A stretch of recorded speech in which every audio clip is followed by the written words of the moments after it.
All right, welcome back, everyone. We're on to the final run of the Celeste block here with Vapo doing 100%. Should be a What is good up? one. I'm Spruce, your host. Joking, I'm Caterham. And we've got a bit of a stacked commentary who I will let introduce themselves. All right, I guess I'll go first. I'm Zap. I've played this game for, I don't know, just over 2 years now. Done a lot of speedrunning and yeah, really excited to watch this run and commentate. Yeah, hi. I'm Quan. I also go by Lol Enigmatic, and I'll be helping out Bitcoin Zapper with comms for Celeste 100%. Been playing and running this game since early 2020. And yeah, hope you enjoy this run because it is a treat. And I'll let Vapo introduce himself as well, but I'm sure you all know who Yeah, the Vapo 41 is. yes. I'm the Vapo 41. Yeah. Been running this game for over 3 years now. Very excited to show this off. Yeah, ready to start whenever. Uh, yeah. Sure. If we're ready on the file select screen, uh, Yep. let's go in three, two, one, go.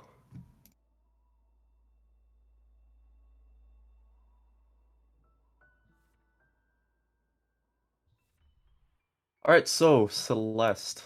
Um, it's a side-scrolling platformer game. I do realize that there was a Celeste block before this, so I hope you all are not sick of Celeste yet, because this run will be a great run to watch. I will be going through all the basic tech again, for those who have joined us in the time of the two previous runs. As you can see, side-scrolling platformer developed by XOK Games, and you're able to jump and climb up walls as of now. And after skipping that cutscene, we have unlocked a third tech, which I'll let Zap explain as we go through City, the first chapter. Yeah, so dashing is the pretty much the main mechanic in Celeste. You can dash in 8 directions, and you can combine that with jumps in certain ways to utilize speed tech, which lets you go very, very fast. So if you down right on the ground and then jump, you will do a hyper, which makes you go very fast horizontally, but not so much vertically. But if you just do a right dash and then jump, you'll do a super, which is more height but less horizontal speed. And if you updash next to a wall, you can jump and do a wall bounce and get a lot of height that way. Yep, there's a bunch of other like small details about the different tech, and there's a bunch more tech, but those are the ones which are used the most. Um, so I'm going to talk a bit about the category. The 100% is going to be a combination of pretty much every category in the game. You're getting every collectible you can get in the game. You're getting every berry, which you've seen Vapo's been collecting a lot of them, and we're gonna get every single blue heart in the A sides. To get this blue heart, he's going to be he's going to be inputting a sort of dash code to unlock the heart, and just you can just simply dash into the heart to collect it. Um, so 100% you'll be collecting every single berry, which you've seen Amber do in the previous run, as well as collecting every single cassette, which will unlock us extra levels, and we're gonna complete even more levels after we've completed all the extra levels after that, and we'll talk more about that later. Um, every A side has every normal level has a blue heart hidden within them. Usually it's either a puzzle or something along those lines. And every A side also has a cassette tape, which we'll see Vapo go and collect soon.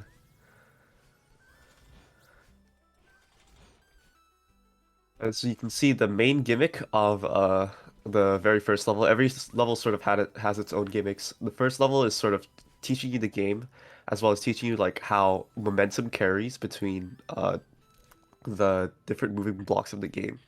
So you have to see these little traffic blocks with the traffic lights on them.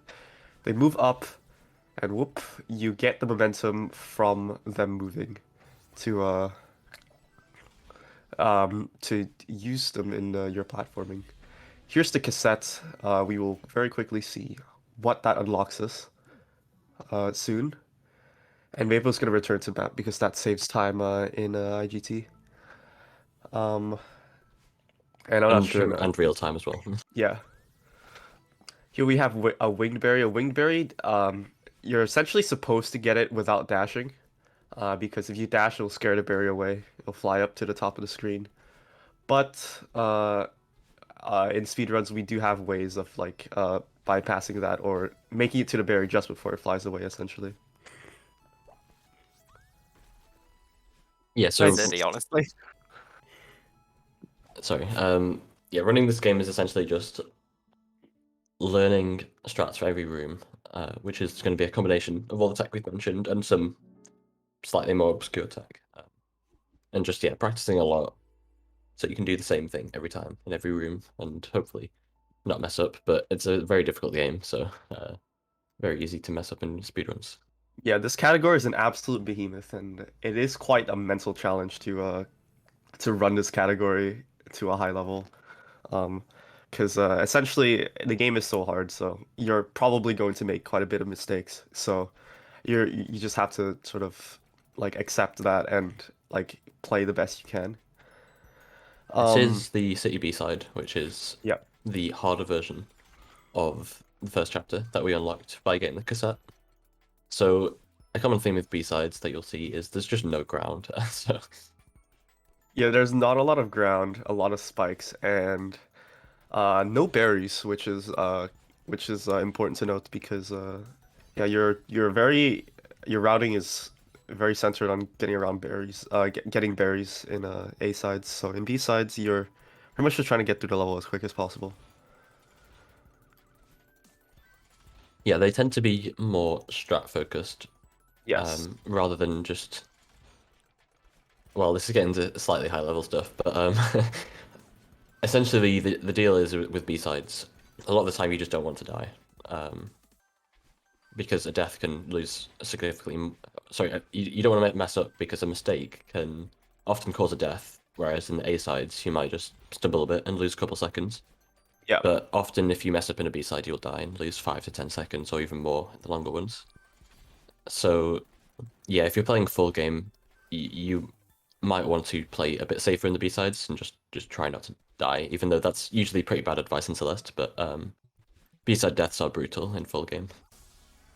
Yeah, for That's my sure. best one being a run ever. Nice. Yeah, that was super clean. That was really, really fast. Wow. Um, a general trend, which doesn't hold for every single B side, but for the most part, they are shorter than the A sides.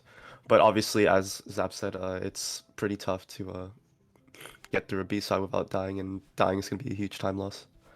Well, We're gonna in get 100% they're, yeah, yeah, in yeah. Sorry, 100% go they're ahead. all going to be shorter because we're comparing to berries. Yeah. What Vapo just did there was he got the chapter 2 Blue Hearts. It's a pretty nice puzzle which you have to solve by reading a poem and figuring out and teaches you a very important thing about game mechanics, which is moving between screens replenishes your dash. Um and in that case it just allows you to move like upwards pretty much infinitely, and that allows you to access a spot in the map which has the um, blue heart. Yeah, so just then Vapo has activated the main mechanic of Chapter 2, which is these dream blocks that were previously off, but you go into a cutscene and they turn on. So you can just dash through them and you'll go through them and pop out the other side. But because we're speedrunners, we can do cool stuff like jumping out the other side or even doing a hyper dash, as I mentioned in Chapter 1, out of them. But because that gets rid of your dash, that tends to only be used in a later chapter where you have 2 dashes. But in this chapter, you only have 1 dash. So a lot of the time, if you would dream hyper, you'd not be able to do anything. So usually it's just jumps in this chapter. But fortunately, we can do a thing called dream double jumps. If you would usually use 2 jump buttons for that, and you just press them in quick succession when you exit the dream block, and you'll get 2 jumps. So quite a lot more speed and height. Yeah. Do make sure to not dash. Dream blocks will propel you through their entire length. So, if there is a wall on the other side, you will crash into that wall and die. And that's actually quite an important thing to note. We've gotten into intervention, and in this checkpoint, you are being chased by a shadow of your former self. We call her Madeline because the protagonist of this game is called Madeline. And for the most part, it's not too big. She's not too big of a problem because you're just going so fast that she probably will not catch up to you. But there are a bit of like there's a little bit of routing that we do have to do in order to make sure that such as right here, so that we don't have to crash into her and die. We're able to make quick work of it though, and we're just about heading to the end of this chase section already. Yeah, it is pretty funny that in a lot of the rooms, if if Madeline wasn't there, you'd be doing the exact same thing anyway, because you just happen to avoid her with the fast strats. Yeah.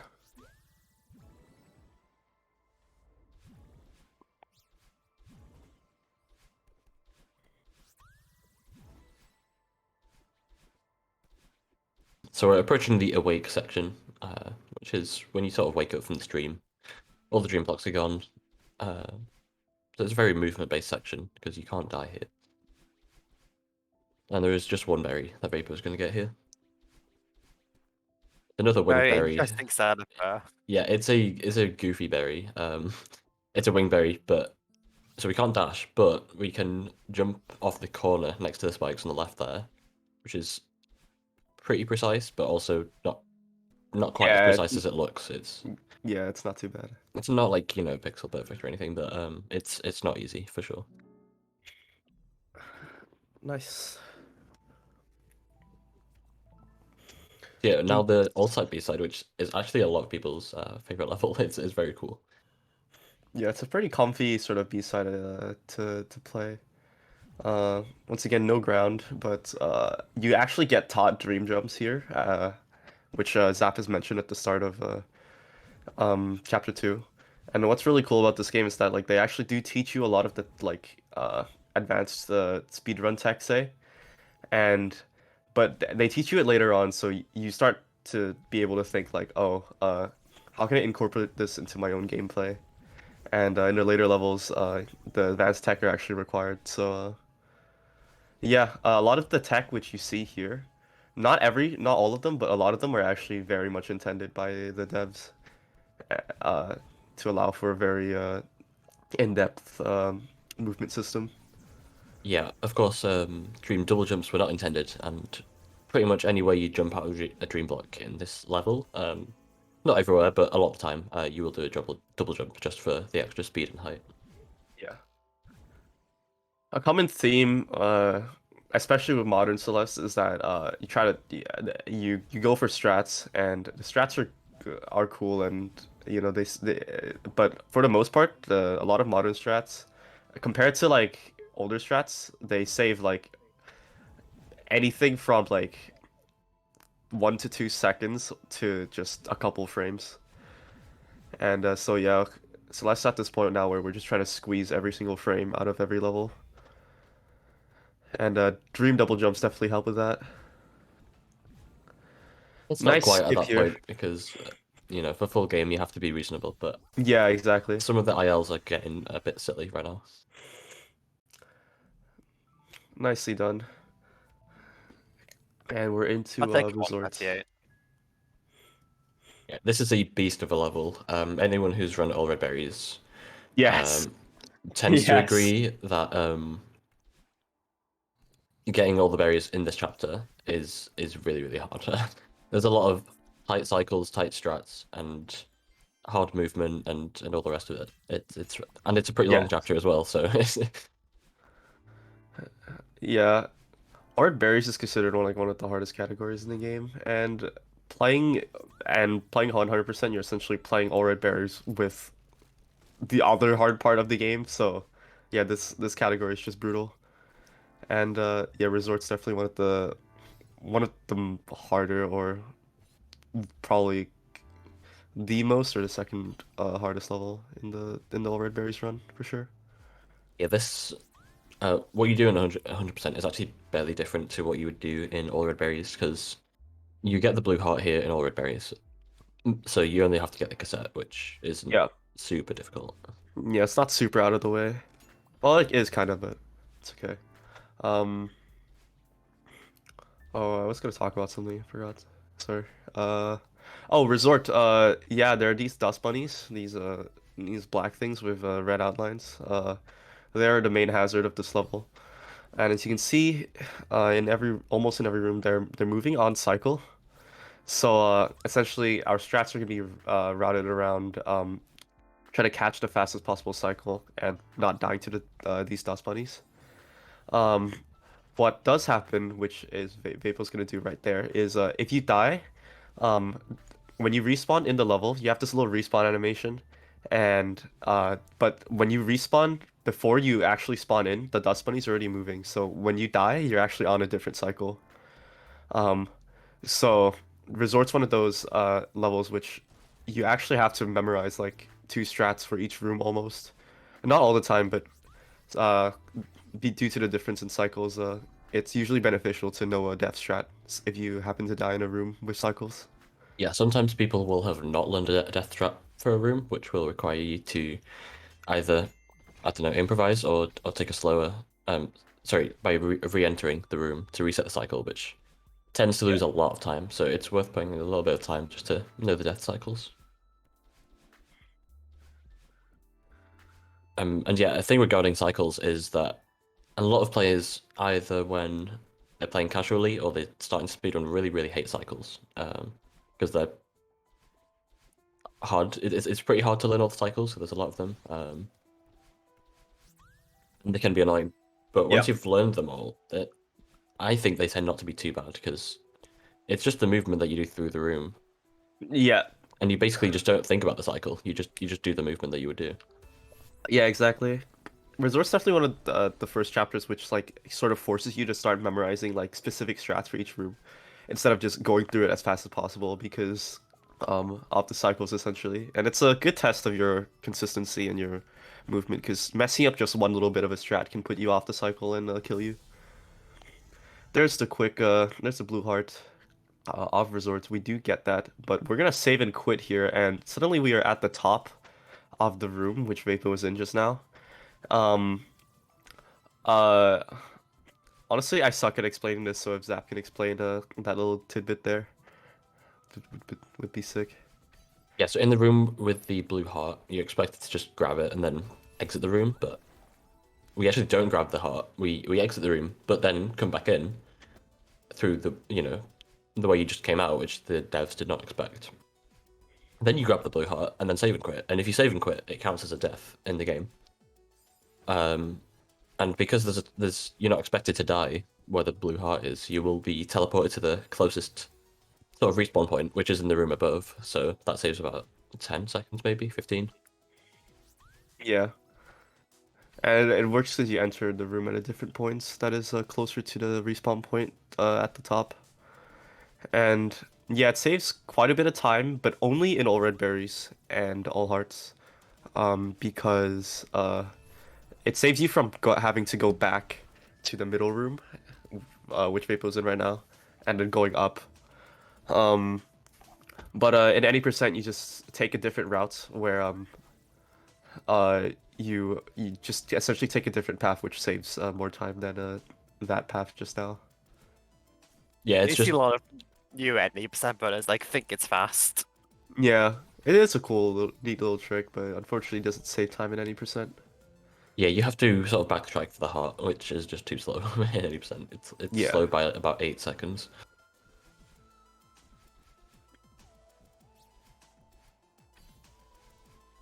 Soon we will see a very infamous room for all Rebellious players called Double Berry Room or something like that. Yeah. It's very hard. Pretty much any fast strat there just kind of stinks. And there's even new fast stuff found there recently, which stinks even more. So that's cool. Way to complete that room. Yeah, I see that room in my nightmares. When I was doing full runs of all red berries, I would just be fully not surprised when I die in that room. Yeah. I would just be like, okay, yeah, that's fine, yeah. It's yeah, you got these two berries on the right and the left, and cycles on both sides, and you have to try to get them both in one go because that's fast, and the cycles are pretty tight. Yeah, well done. If you saw, I'm not sure if the person running 80% went for it, but we just got the key like normal there. In any percent, you would be used to Madeline doing something very wacky, but I do think we will be seeing some demos later on in the run, so we can explain it then. Uh, Oshiro, which is the head of this hotel which we're in, is very mad at us now. Yeah, so we have yet another chase sequence.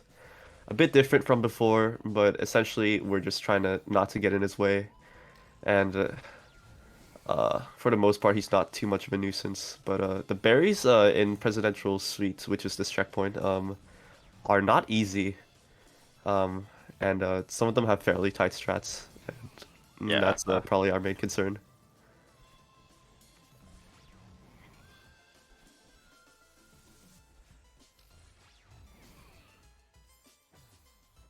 As we make it to the end of Resort here, I'll take a bit to talk about berry mechanics because I think it's pretty interesting.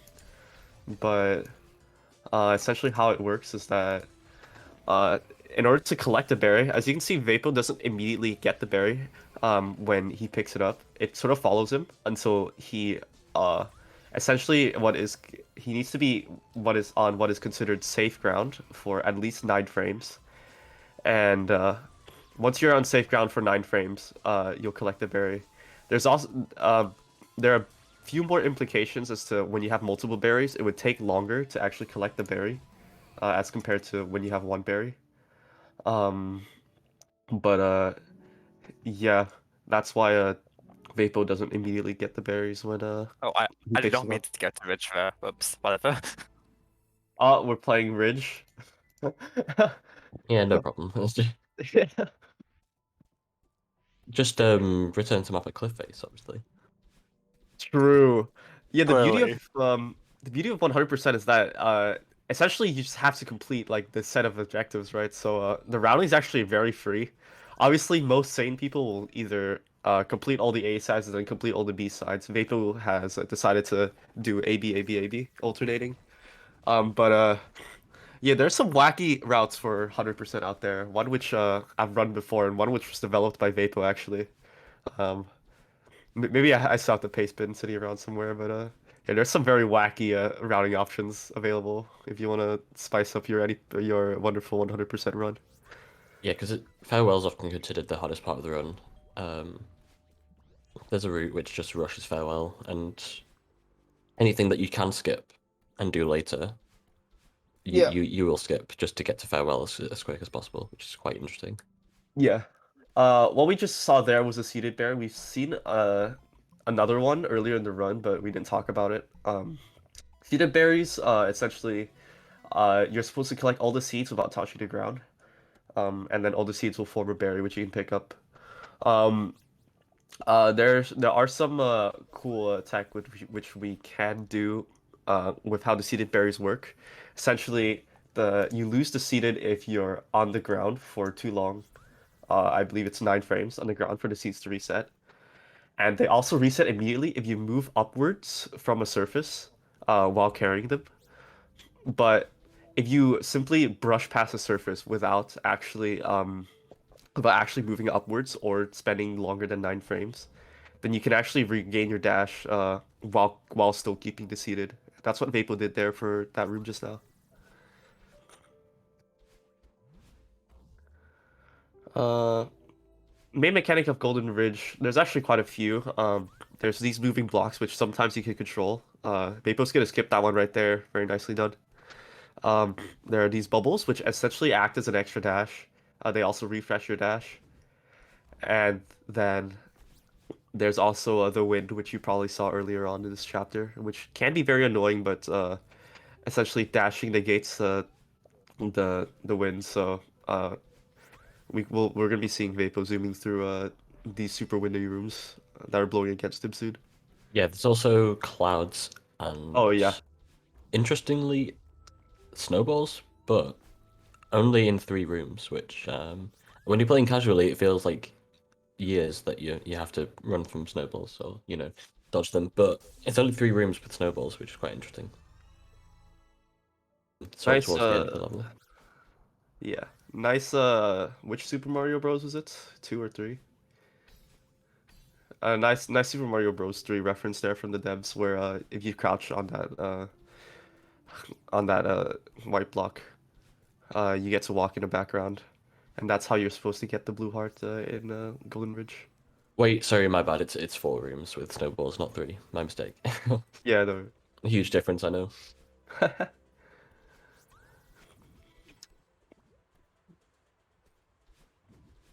Vapo just did a very infamous strat called Ceiling Pop like 4 rooms ago, and I was too busy talking about the Crystal Heart in Chapter 4, but it's a very infamous strat for skipping the first auto scroller of Golden Ridge.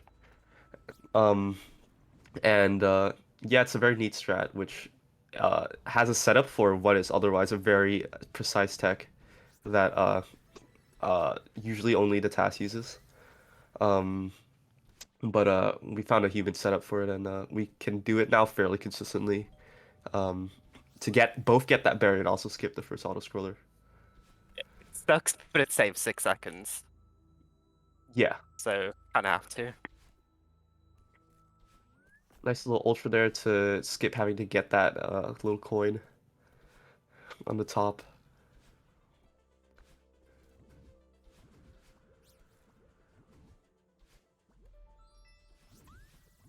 Soon we have a section that casual players often really hate, but speedrunners tend to really like this because it's very fast and fun. So this is cliff Yeah. face where there's unbelievably strong wind, which you can imagine sucks casually, but as long as you're dashing or doing speed tech or whatever, it kind of just isn't there. It's a bit weird. Yeah, it's really cool to see like playing this game casually and then seeing how the speedrun does clip face. Yeah, we Because can't. if you're holding right, if you're just holding right against this wind, you're barely moving forward. It's like quite brutal casually. Yeah, as long as you Oh no. dash or I want to say other speed tech as well, it kind of doesn't really affect you in the same way.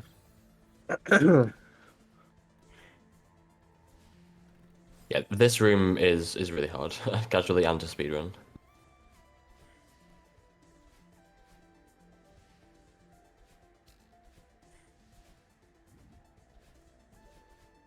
Really good backup there from Vapo at the Yeah. end. The backup that surprisingly not too many people know about, but yeah, you can you can just go under there. Yeah. Nice little last room where the wind actually blows with you, so you're going fast, regardless of speed tech. And that's it for chapter 4. Now we go back to 3B like we meant to do. Yeah, we're gonna go back, say hi to our Dust Buddy friends for a little bit.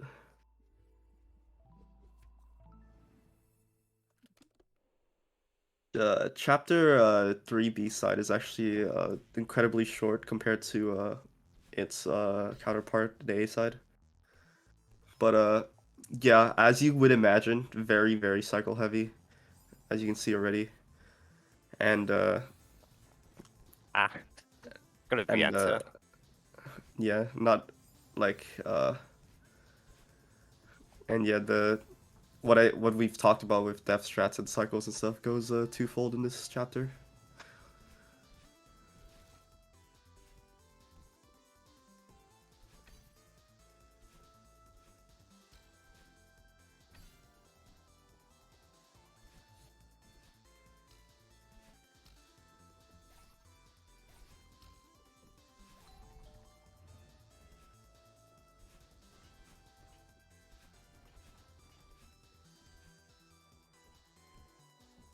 Yeah, this is sort of another example of casual players hate it, but speedrunners like it more at least. There's still speedrunners that hate this level, but I think it's pretty fun after you learn it.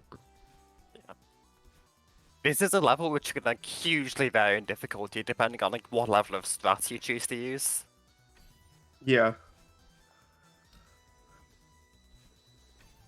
Yeah, you can go. You can have like a 215 with fairly well, relatively safe strats, but if you want like a 205, you have to add so much more hard stuff. It gets hard very fast, sort of below around 215-ish.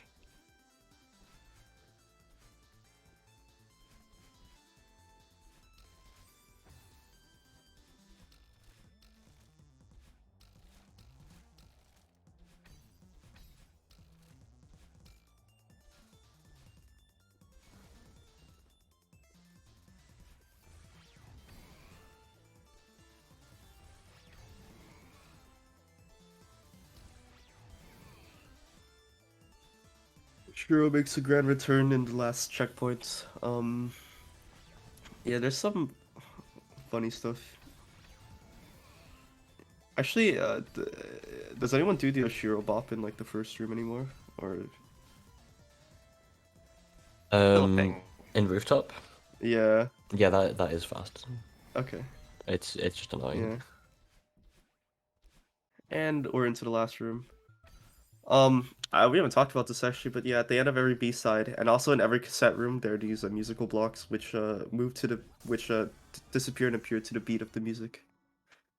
Pretty cool mechanic, and there's some uh there there's some stuff that you can do which saves time for free in these music block rooms that you couldn't do otherwise in normal rooms. We can talk about that a little bit later.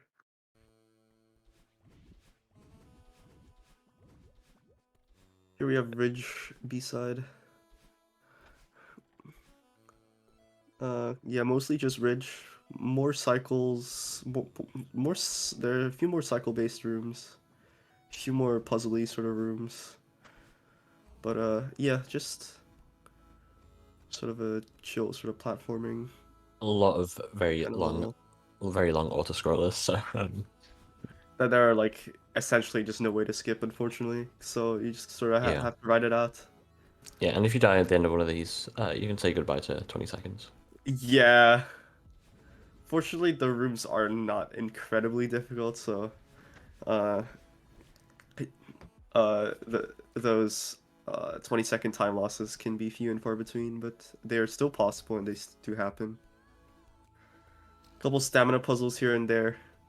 An important mechanic that you learn quite early on is that jumping away from walls actually does not take away from your stamina, and yeah, that allows for some wacky stuff, such as climbing up walls infinitely with neutral jumping, and also allows you to solve stamina puzzles such as that one just now.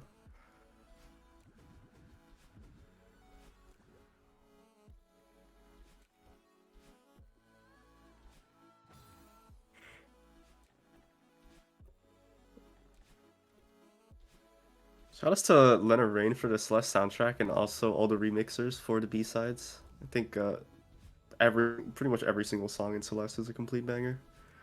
Yeah. But yeah, give the Celeste OST a listen if you haven't yet. This is a very infamous room. Yes. It can be so easy to just not get the block in the app, and then you just take a huge death.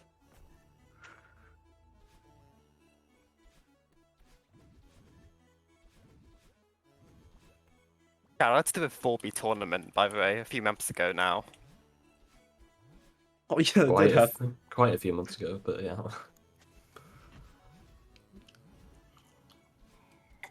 This level got so popular so quickly one time, for about a few weeks maybe, where the world record was brought down like 6 seconds. And so many people were playing it that we had a tournament for it. Nice. Yeah, that was really fun to watch. Um, Nice little strat here to skip all the coins. Um, you you jump there, go back to activate the wind, and then use that bubble to skip having to use that block to move upwards.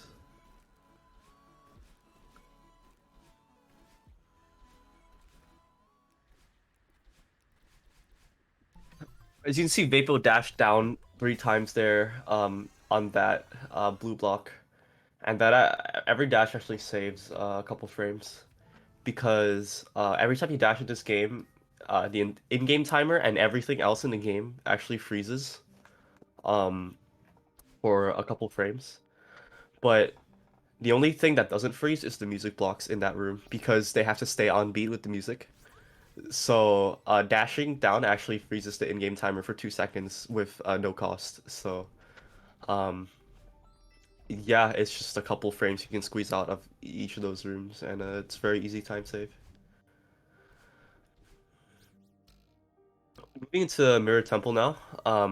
This chapter is like incredibly streamlined if you're just trying to get through it as fast as possible, but it's an incredibly like routing heavy and movement based, incredibly tech dense chapter if you're trying to collect all the berries. Definitely one of my favorite individual levels in the game. Yeah, this is just such a good level. It's so good.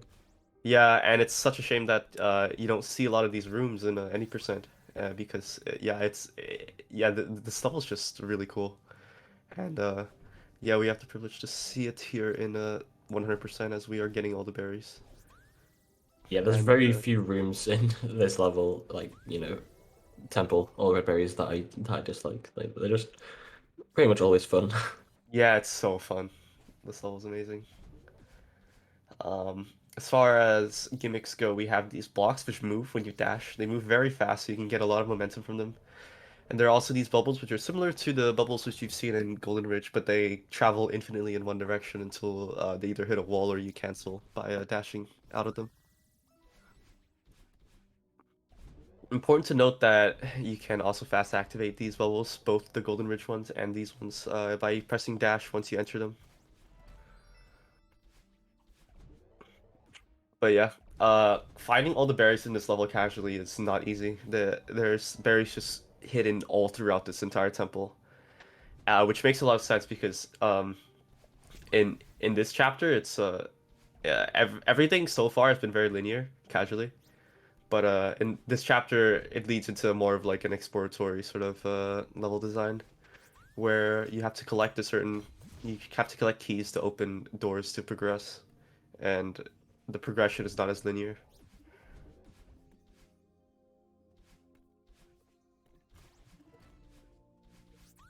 Yeah, casually this chapter's quite a maze. Especially there's a later section which is pretty much just meant to be a maze, so it's very hard to navigate unless you know where everything is. Yep. So yeah, Nearly missed the boat there. I think it's very funny to talk about, but it really shows like the dedication that Celeste players have to squeeze every little frame or every point one out of every level. That the entire route of um, both the beginning checkpoints of All Red Berries have moved around quite a bit and have changed quite a bit. And one route in that section just now in that big hub room has been rerouted like twice. And one of the times it was you essentially get all the berries in the opposite order with slightly different movement and doing everything differently essentially. And doing all that saved only like 0.2, something like that. So But yeah. dumb. and it required it was like 0.3, and it required hitting a very hard strat that is like a 2 frame on average, so that's fun. Yeah. Or else you just lose time. It's so awesome. Yeah, even sort of like the best all red berries players just pretty much just say it's bad for the most part. There's some maniacs out there. It is done in world record, It is done on world record. but there are other people who say it's just an awful idea.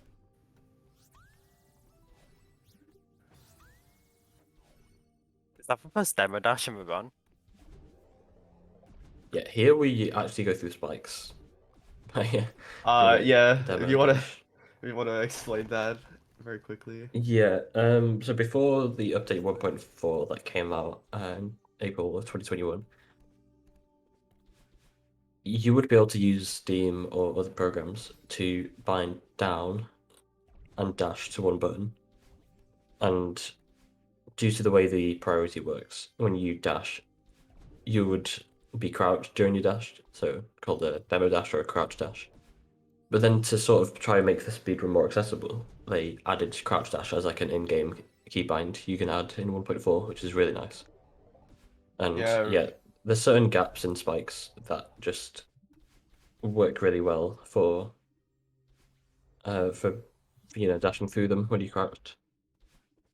yeah, really Um, cool of the devs to acknowledge like sort of this tech which the community found, and they obviously also found it really cool, and they added like a technique for us to get to do that tech without having to use external programs, which is very neat, I think.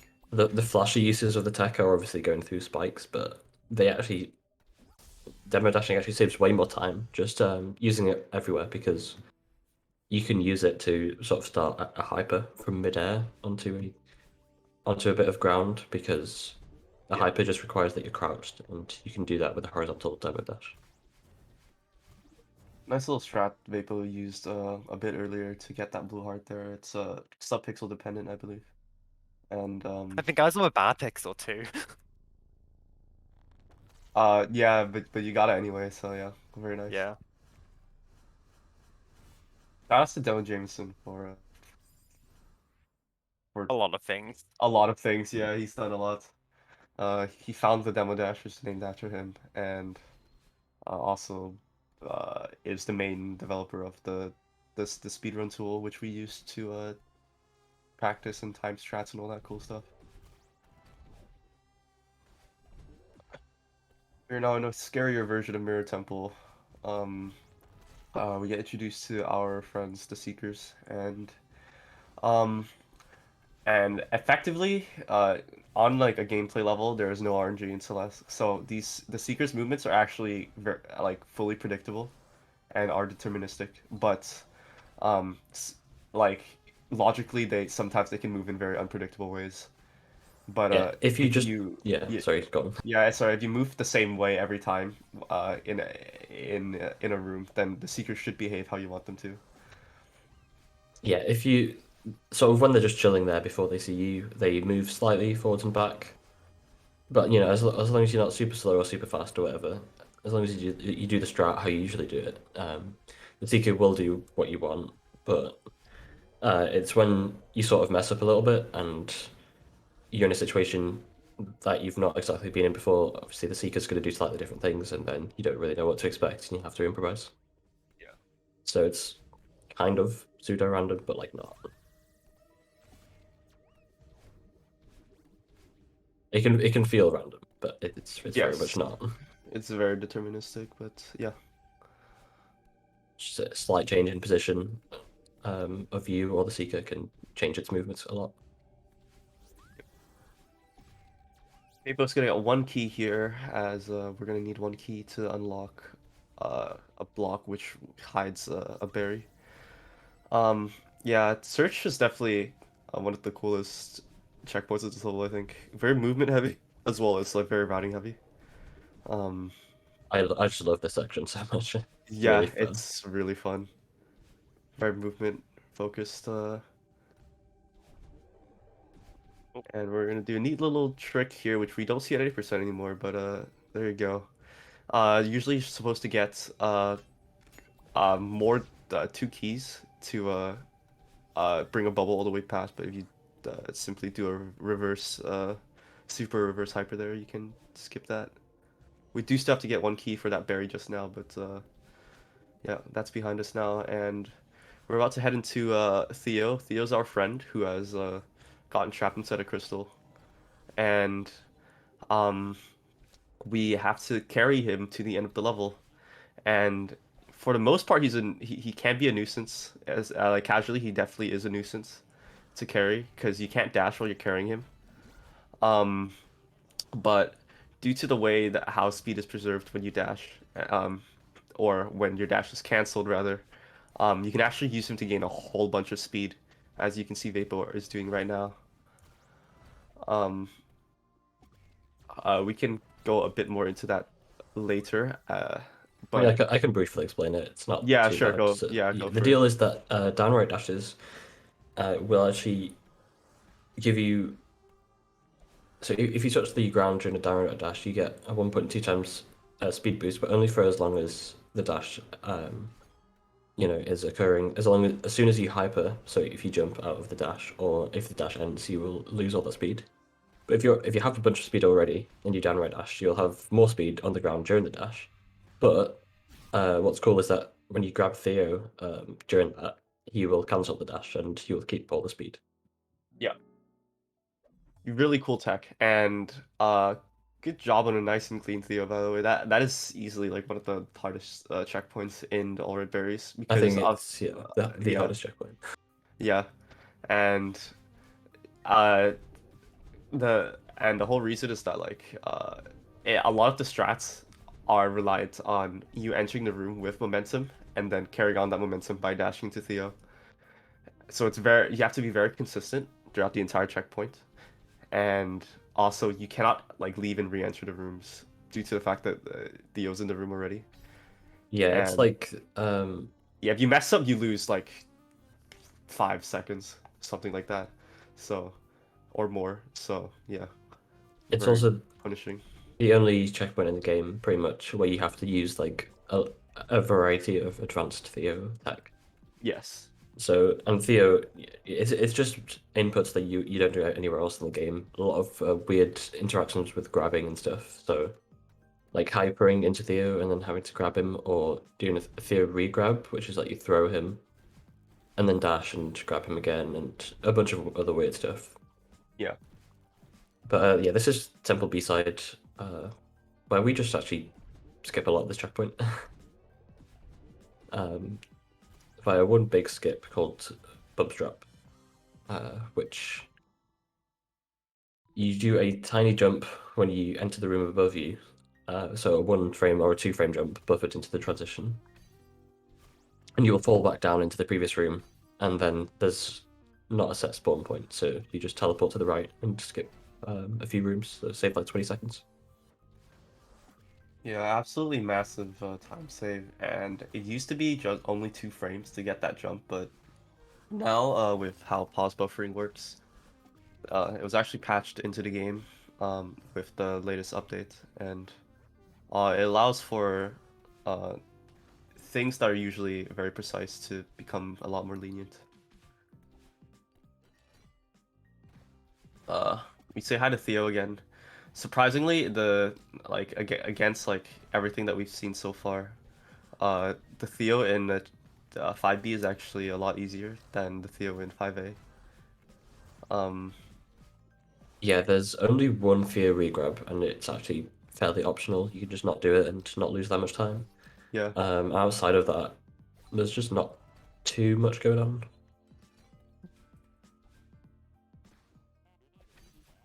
Well, there are like Fear regrabs here, but due to the nature of them, they're a lot easier than a certain one you would do earlier. Where's Temple? Time to pull up the 6A hard code on my phone, because I don't remember this.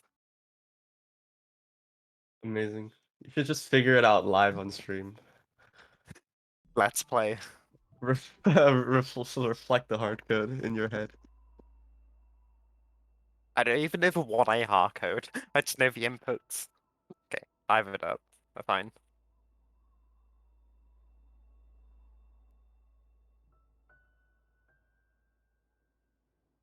But yeah, the puzzle for for the reflection A heart will be a callback to the heart code, which we saw Vapo enter a bit earlier in the city at the very start of the run.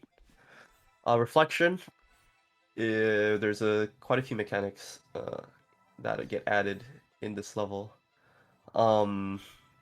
First, you can see these feathers, which have analog movements, unlike normal movement where you can only dash in the 8 cardinal directions. Um, you can move, yeah, full 360 degrees movement. Cool little trick here, which is a very precise wall bounce to bounce off that wall of spikes there, skips having to go to the right to grab a block that will bring you up. Yeah, the hero Kevin blocks, which is another one of the mechanics in this chapter. You just kind of dash into them on any of the valid sides, and they just kind of make noise and move in that direction until they hit something, Yeah. or you hit them on another side. Yep. Shout outs to Kevin, sound designer of the game, voice the blocks, voice those blocks. Yeah, Very here is interesting the tape. 6-8. Oh yeah, that can happen. This this tape is an interesting one. So Please. yeah, so Nice. Vapo just did a strat called Prof's Pausability, which you essentially pause buffer a one frame hyper, which is really, really hard to do without pause buffering consistently.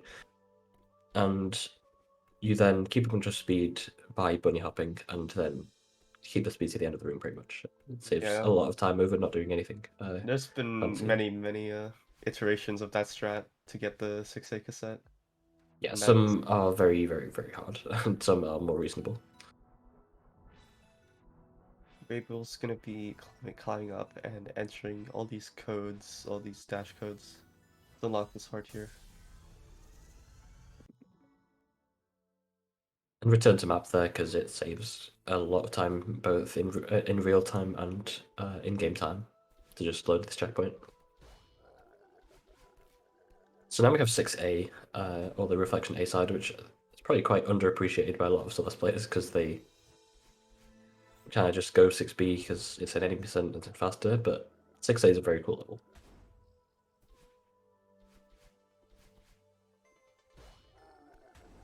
Yeah, this level's been quite or up until recently, this level's been fairly disregarded because of the prominence that 6B has taken in routing any percent and a lot of the other categories. But there's been a resurgence in like strat finding and finding routes and stuff, which I think is very cool.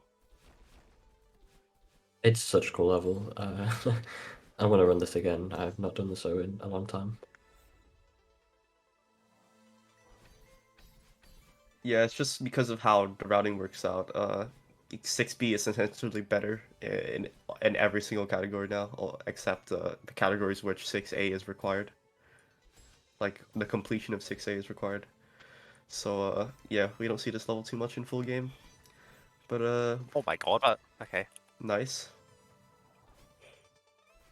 Talking about analog movement and with these feathers, Vapo actually does play on full analog, which is which I think is very cool because That was some speed, holy. whoa. Yeah, that's what I reacted to. It's quite That was, fast. yeah. There's some stuff there where you can get a silly amount of speed, but it's not viable, really.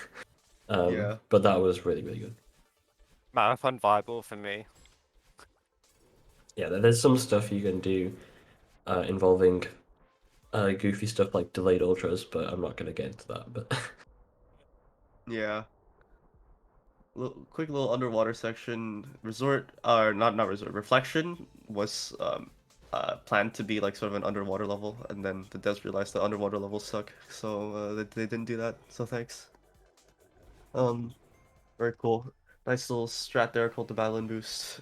Boosts you straight into this little boss fight that you have with your your bad self battling.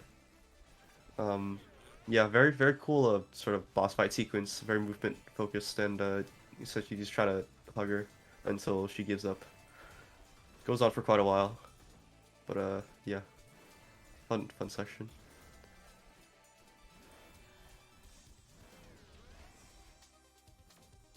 Yeah, quickly mentioned that Vapo plays on a controller analog, which I think is very cool.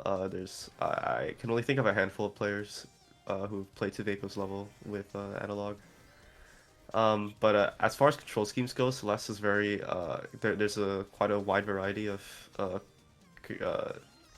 control methods which we use. Uh, there's pretty much like a 50-50 split between people who use control and people who use keyboard.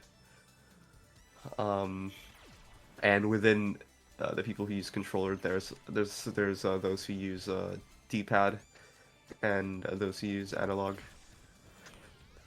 as well. So yeah, you can use pretty much anything to play this game. There's a person who ran at GDQ. I forgot his name, but yeah, he played Celeste on dance pad. So yeah, Speaking true. the world's your oyster essentially. Just play with anything. This boss fight is so satisfying to watch. It just flows so well. In the Yeah, speedrun.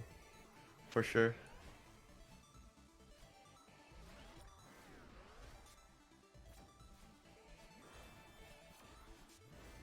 These rooms start to get a little tricky if you don't have a strat, but once you've practiced these, they also flow super well.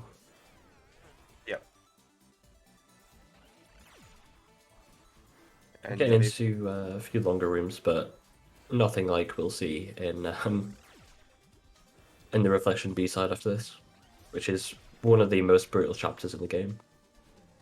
Yeah.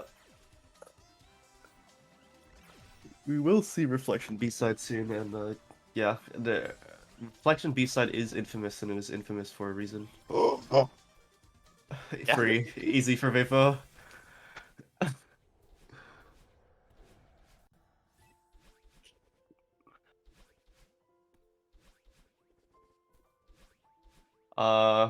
Spoilers, we got 2 dashes. Yeah, cool, very good. She's helping us Now, now. 6B time. This chapter's definitely something. Yeah, 6B is an incredibly tough chapter.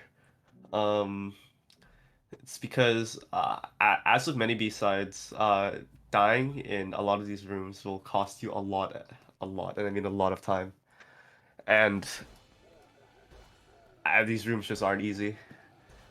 And, yeah, it's very easy to mess up, and, especially this is towards the end of the run, or at least the latter, like, half of the run for all red berries and any percent, so nerves will play quite a big factor. And yeah, it's definitely the run killer for a lot of runs. Yeah, you can spend over 100 hours or whatever practicing this level, and it will still destroy you in full game because it's just so hard. You can He's even later be. Yeah. sorry, You go go. on. Okay, even if you do, in terms of the speed strats, very very safe things, like the rooms are just still hard to play casually. So that's the problem with this level. Well, Yeah, I not was a problem, but it's what makes it hard. Like these later B-sides are the type of levels where like even if you've played the game for so long, it's still like a precision platformer. It's still hard. Yeah. Like If we get into the falling section, you can see Vapo does some of these diagonal dashes to fall down faster. They're fairly precise, but they do save quite a bit of time. Um, but yeah, cool, neat little time save that you'll see in almost every single room in this checkpoint. I actually am a big fan of this checkpoint because it's pretty much the only checkpoint in the game where the focus is on optimizing downwards movement, which is really interesting. Yeah, this is yeah, I so think that's cool. very cool. Yeah. You can see Madeline's sprite sort of thinning out sometimes, and that's because you can fast fall in this game. By holding down, you can actually fall faster. That's actually something that a lot of people don't figure out until later. But it's very helpful, obviously, when you're trying to optimize downwards movement, as Zapri's mentioned. I think it's also basically required in Farewell, but not taught, which is kind of funky. Yeah. Nice little demo dash here. It's actually that gap between the spikes is actually wider than the usual gap between 2 spikes. But due to how it's like completely setupless, there's no setup for it. The frame window happens to be like very similar to a lot of the normal demo dashes. Well, it used to be like a 1 frame, and then the devs made it bigger, so it's 2 frame now, Yeah. usually, which is nice. Is it actually 2 frames? That's Yeah. like a lot lower than I thought even. Yeah. Yeah, neat little demo there. think if you're very lucky, it can be 3 sometimes, maybe. I don't know. And then if you're fast falling, it can be 1. Yeah, here we have the 6B equivalent of the battle line fight. This first part, I think generally isn't regarded to be too terrible, but it's the sort of second half of this fight that is very, very, very infamous, and for good reason. It's extremely hard, and very long rooms that if you die at the end, you can lose 10 to 20 seconds. Yeah.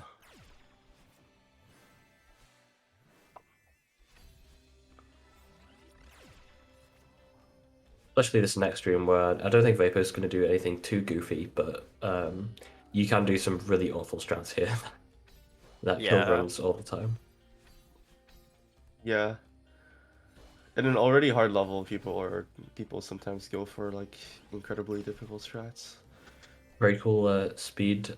Oh, unfortunately, they didn't get the speed, but really good backup there. Nice.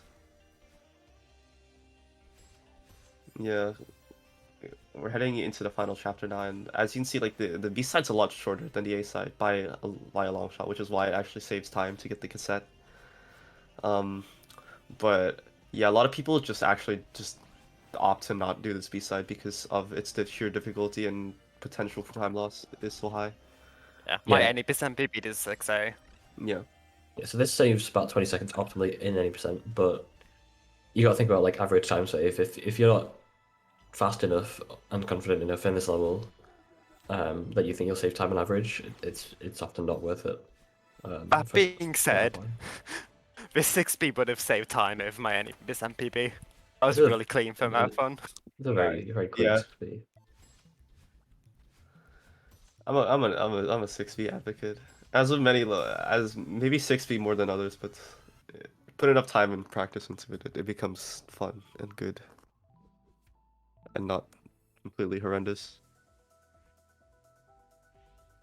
Summit. We are heading to the top of the mountain. Yeah, this game's about climbing a mountain, by the way. I don't know if you noticed. But yeah, we have 2 dashes now because we're combining our efforts with Battle Line after the fight just now. We've made up, and now we're working together to climb to the top of this mountain again. And obviously story spoilers, but in chapter 6 we actually fell all the way back down, so now we're making our way all the way back up. And as we're gonna go back up, we're gonna see a lot of homage to the first 5 chapters that we've been through. And I we'll believe this one is actually the chapter 6. yeah, it's supposed to be, but it's like it's just widely considered as just its own sort of thing. Yeah, fair. But yeah, it's supposedly we're down at where chapter 6 was. Yeah, And getting all the berries in this chapter is a behemoth task. There's 47, plus you have to get 6 of those hidden gems to unlock the crystal heart, plus you have to get the cassette, and all of that takes a very long time compared to pretty much any other chapter. Summit Full Clear is a behemoth of a chapter. Like, it is massive, and there's so much to do. There's so much to remember, and yeah, we're gonna make it through. Heading back into the city checkpoint, we see our revisit the old little traffic blocks. Now, hopefully, we'd be very good at using them, and yeah, Summit's a very cool chapter because you revisit all these old gimmicks and old parts of the game, but with 2 dashes, and now the level design is centered around you having 2 dashes as well. And yeah, it's like bits of new, bits of old. Very cool level, I think. Yeah, but what's interesting is a lot of the rooms are designed to be possible with 1 dash, and the 2 dashes, the second dash just to make it easier. So Yeah. obviously, when you're speedrunning, we can very much take advantage of that, go very fast. Yeah, that's a common sort of theme that we have. Like, every time that like the devs try to like put some sort of leniency or some sort of like thing to ease up the game for the casual players, we can abuse that and make to allow us to go fast in a variety of ways. This next section is like a remix of Old Sight, with the dream blocks, but we have 2 dashes now. So if we dream hyper, we still have one dash, and that makes dream hypering really fast in quite a lot of places in this checkpoint. Yeah. I think it's one of the more fun checkpoints to grab all the berries in. Yeah, I would agree. Yeah. In Summit at least. Yeah, I agree. Better than the next checkpoint, I'd say. Smiley face. Yeah, for sure. Um, But here you can get some really big speed because these dream blocks actually move. yeah. And if you are going in the same direction as them, so if you dash through them as they're going in the Oh same way, no. you double jump, you'll just get an absolute ton of speed. That is really bad. I've never seen that before. We have to go back for those. Oh no.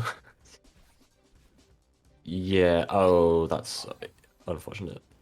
Yeah, you Yeah. buffered a jump off there or something. That's yeah. I Yeah. guess Yeah. Sorry. Go ahead.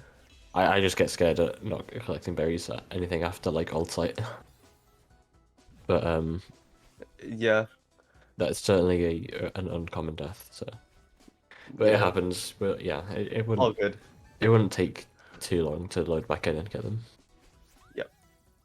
And yeah, that's the thing with the berry categories. It's a lot of risk and reward sort of a deal because like you can see that like stopping and collecting berries is actually slow. So you have to select between either losing time and playing safe to collect the berries or letting the berries follow you in a train, no less, and risk just losing all these berries. And best case, when you lose the berries, you can go back and get them. But sometimes, some transitions are one way, so you essentially just have to reload back into the level and play it from whatever checkpoint you lost the berry in. So Vapo's good for a nice little strat here, which lets you clip through the bottom layer of Dust Bunnies. It's fairly precise with a very strange setup. Nicely done. Shout outs to Nero for that strat. Originally was stats only, but then we found a human setup for it. A very cool strat and saves a bit of time. Yeah. We get the summit cassette here. It's hidden up at the top of this room, and you can see Vapo making extensive use of stall dashing to save any little frame he can in the cassette room. Yeah, there are some goofy fast cycles in that room that are really hard, but Yeah. it's important just to not die because yeah.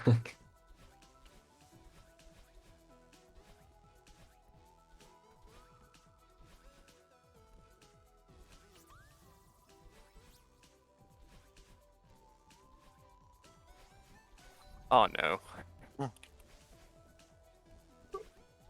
Nice.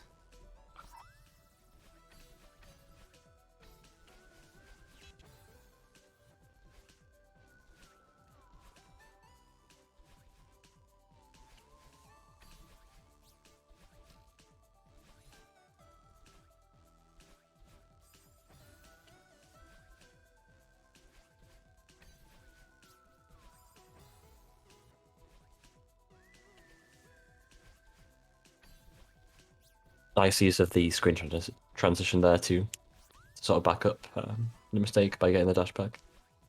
Yeah. Yeah, the resort checkpoint is definitely a brutal checkpoint to get berries in.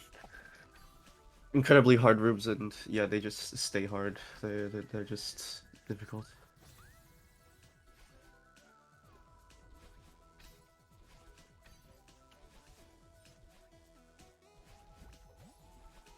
Not to mention, at the end of every checkpoint, there will be a little section where we have to uh, touch all the orbs as Battleland tosses us up into the next checkpoint.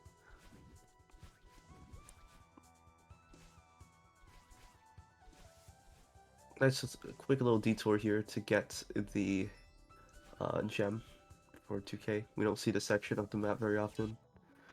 And a return to map because it's a lot faster than taking an auto scroller back. And we're actually gonna go back to 1K here to get the berries that Vapo lost earlier on. Uh, a little bit of a time loss, but it should be all good.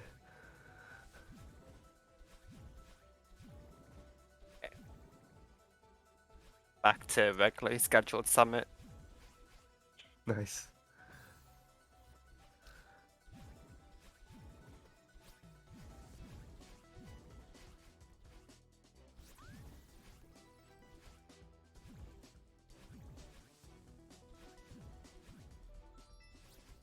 Yeah, sort of collecting berries is something to think about when you're running all red berries. Yeah. Because you, where possible, want to avoid having to go back and load in because that can lose a decent amount of time. But sometimes it happens and it's fine.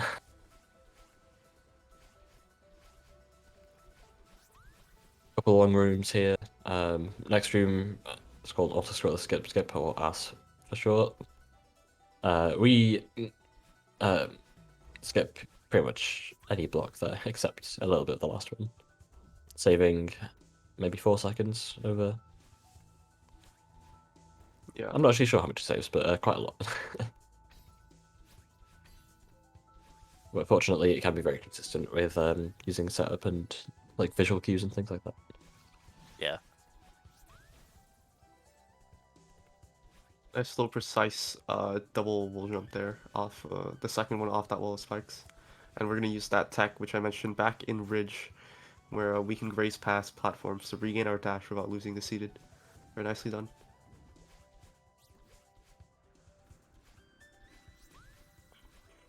Yeah, this section of Summit is sometimes overlooked by the sheer difficulty of the previous, but 2K, this checkpoint is also very difficult and very tech dense, which I guess is very reminiscent of Ridge, where it's a very short chapter, and in casual is supposed to be sort of like a breather, but in the speedrun it's actually like incredibly dense in terms of strats and little optimizations.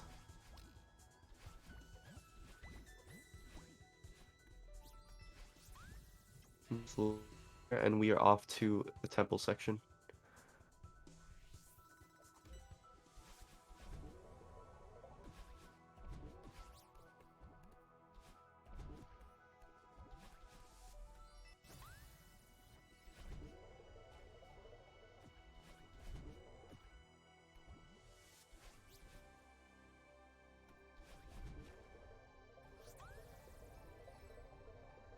Here is a very cool sort of dev intended shortcut, which well, it's not really a shortcut because it's low for 80%, but it lets you get to this hidden gem. Like actually the final gem you need before you can get the crystal heart. Very cool Yeah. little path that is often hidden, or often not known to casual players before they go looking for it. Normally you're supposed to go down and take a bubble upwards in order to reach this, but you can do two buffered wall jumps to get that key there. And we're gonna go down to get this bubble to take it up to the berry here because it's actually the shortcut on the right was actually intended and the shortcut on the left is not. Or well, there is a shortcut, but it's fairly precise. So Vapo just opted to get the get the bubble there.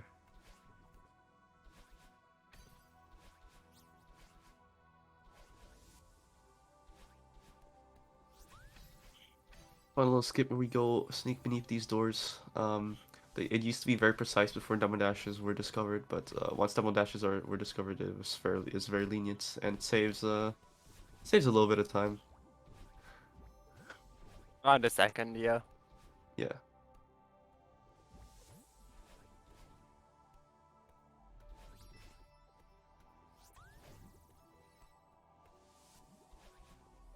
And we're gonna see some cool movement here as we head to the last checkpoint. I love that little movement section to collect the two berries at the end. And we're gonna head into Summit here. and we're now in 3K, which is not reminiscent of any chapter. It's its own section, and we're gonna first see the first gimmick, which is downwind. Vapo's gonna actually activate that little heart room there, so the gems are gonna start exploding, and he's gonna activate that checkpoint there. As you can see, the flag popped. He's gonna save and quit, which counts as a death if you remember that. And now he's collected the heart, and he's back up here. So yeah, very very nice and smart routing technique to skip having to wait for, or well, you'd still do have to wait for the heart, but you sort of optimize it by collecting the extra checkpoint.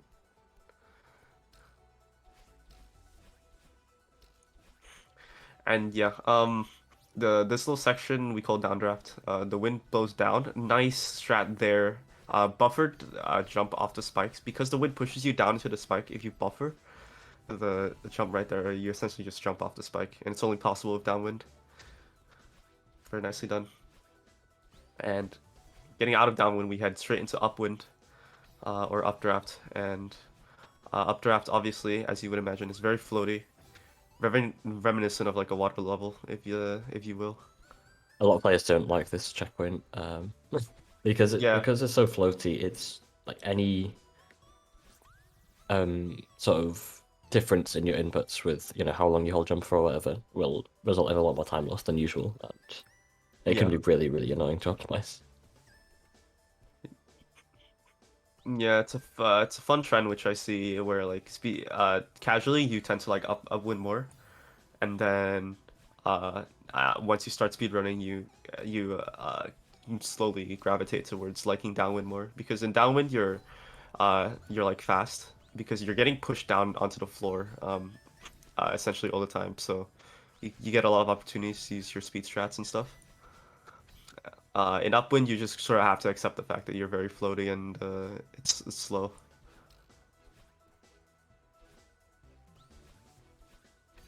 And yeah, the common theme of like the most disliked parts of the run is parts where depths are very punishing.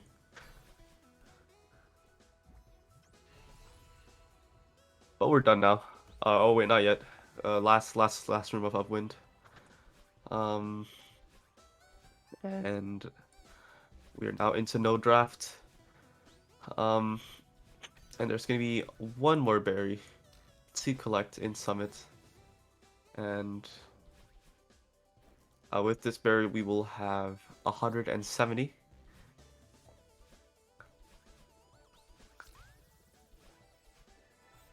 And all we have to do now is finish off the rest of this level.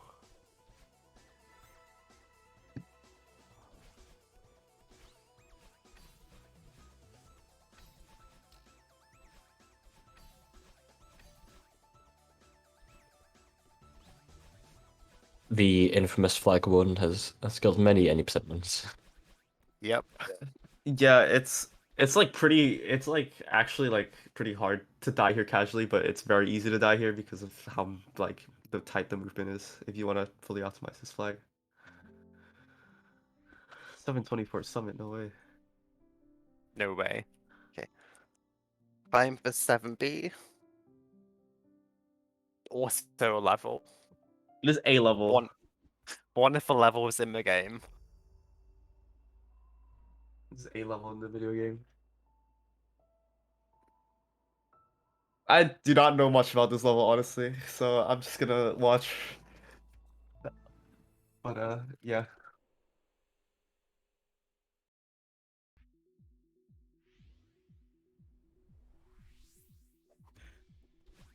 But yep, harder version of Summit.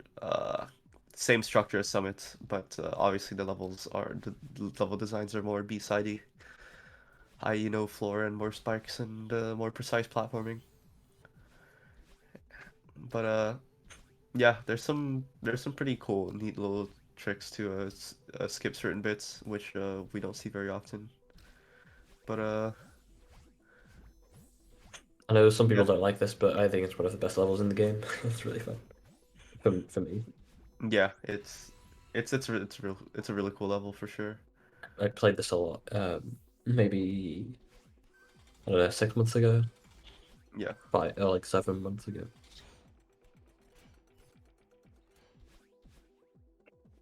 Yeah, you can skip that traffic block there. Very cool.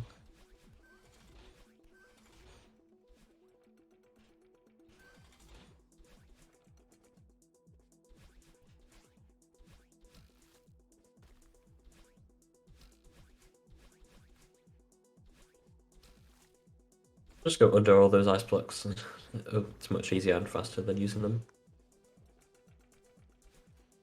Skip using the traffic block again there. Really annoying little platforming at the top there. I'm still not a fan of that section, but it's fine. Then the 1K section, where we use a lot of, well, not loads, but a little bit of dream double jumps and dream hypers. Oh no. The big there.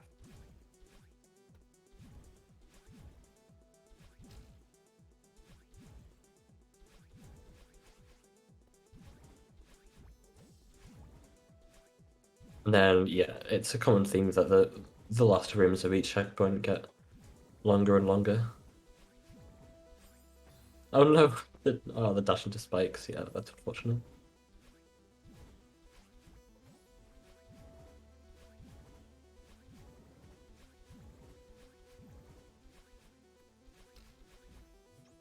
Yeah, very long room there. Now into 1.5k, which is very infamous in this level. There's just some annoying cycles, really. Yeah. And once you get it down, it can be easier, but still very possible to die in this checkpoint. Especially There's the actually death. some section. Yeah, you go. Yeah, the death cycles are not nice. In this third room, I literally just re-enter because the death cycle is a pain to learn. There's actually some sections in 7B I use keyboard for because they're really annoying on analog. Or it's like switching between diagonal directions. Yeah, But do you actually like just switch to keyboard? Yeah, like mid chap. That's so epic. yeah. So now the 2K section, kind of boring auto-scroller, unfortunately, but we can't skip it. But then we have a very cool room involving snowballs, which the strats for this room can get very hard, but I think it looks cool regardless. Yeah, that part's really cool because casually you're supposed to bop off the snowballs in order to make it to the next platform, but you Oh, just sort of do your hypers. nice save there. Vapo missed the jump off the cloud, but backed it up quite well. So now we have the 2.5k section, a lot of dash blocks and bubbles.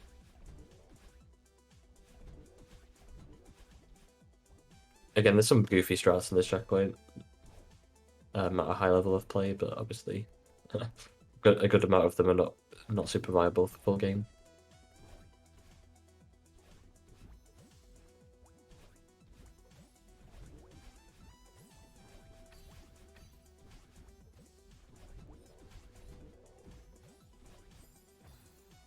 Oh no, the misdirect.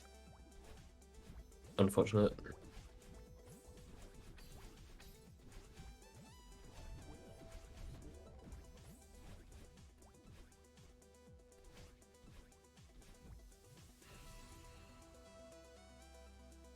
And 7B3K, which is one of my favorite checkpoints in the video game.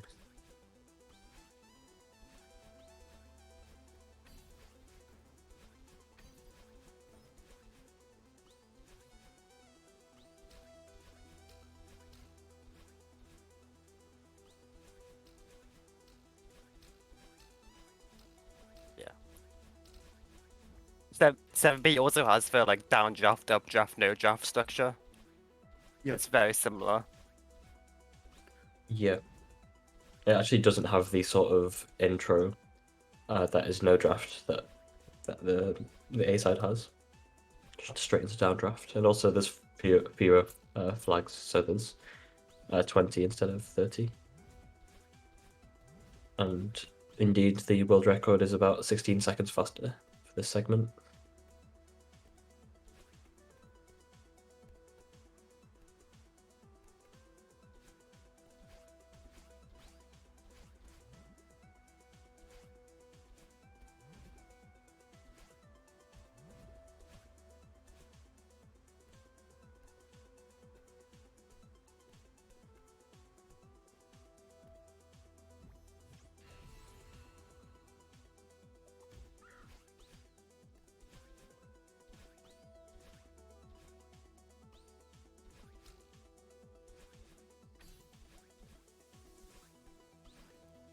And also one of the best pieces of music in this game, in my opinion, in this level.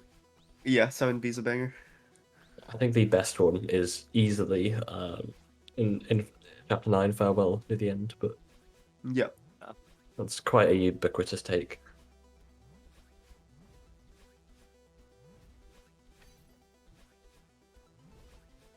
And yeah, soon we have the Flag 1, which I think, interestingly, is actually easier, in my opinion, than the A-side Flag 1. Like, unless you go really, full on with strats, it's fairly hard to die here, and easier movement, in my opinion. But then we have the cassette room, which goes for the I demo. tried it. Unfortunately, doesn't hit it, but oh, second try, wow, okay. Nice. So that demo was a 2-frame. Oh no. Yeah, that is a 2-frame Nice. window, so very very hard strat there. 7B chapter time. But yeah, like Anyway, getting a fast cycle in this room is very hard. now we're entering core, so if you want to explain the gimmick there. Wait, sir, hold on. With Steam delay. Oh, nice. Oh. Good chapter time. Yeah. Yeah, so Core is the next chapter. It's sort of like a DLC, not a chapter, except it's like in the original game. But it's like set after the story of the game. And the whole gimmick is that Madeline is now entering the core of the mountain rather than climbing it. And the core of the mountain has these powers which essentially they take away your ability to replenish your own dash by hitting the ground. Um, you can still replenish your dash by taking dash crystals and also going through screen transitions. And yeah, that's the main gimmick of the level, but there are also these core blocks which are very like analog and they propel you in a certain direction depending on where you grab them or where you stand on them. Very neat little trick here, which will allow Vapo to skip going to the right side of the chapter. Gonna zoom all the way over to the left of the screen to get that berry, and he skips us having to explain the other main gimmick of this chapter for a while. Well, not too long because Not there's a too long. switch right here. We'll see it soon. There you go. Yeah, the other main gimmick of this chapter is the you switching you being able to switch the level from fire mode to ice mode and then back. And changing from fire mode to ice mode. Nice core hyper there. Um they'll change the mechanics of how certain blocks work. So the bumpers become deadly if you're in fire mode. Certain conveyor belts platforms become ungrabbable if they become ice. And what else? These fireballs become deadly fireball. Go from being deadly fireballs to these bouncy ice balls, which you can bounce off of. But you still do Yeah. die if you hit the side of them. I love this chapter thematically. Yes. It's so good. Um, The visual contrast between ice and fire, and the music actually changes as well, and the mechanics change. It's really really interesting. yeah, I really love this chapter as well, and I used to see a lot of like things which people say about this chapter where it's like they don't like it that much because it sort of takes away from what you already have, which is like sort of like a limitation which we don't see often in Celeste. But I think it's really really neat in this level, especially Core A, because the level is designed around you not being able to replenish your dash, being able to use speed tech to sort of like abuse that sort of level design allows you to skip so many things and allows for some really fun movement across this level, which is not really intended as like the normal strat. Yeah, a lot of this level is just using your dashes in the best places Yeah, to keep as much speed as possible. yeah. There's this cost and reward sort of a thing going on where you're sort of rationing your dashes to routes where it's the most optimal to use your dashes. And you can see that sometimes, like, I can't think of a specific room right now, but sometimes it's faster to, like, save a dash to the very end so that you can hyper into the next room. And in the next room, you keep your hyper momentum with 2 dashes, and it's, like, it's super cool. Um, I can talk for a long time about this chapter Yeah. and how much I enjoy it as a speedrun IL. Yeah, I'm just like excited to get just give this chapter another go. I've not actually run this chapter Yeah. any percent in like a year and a half, and all the berries like a year, and it's so fun. I just want to get back to it. For sure.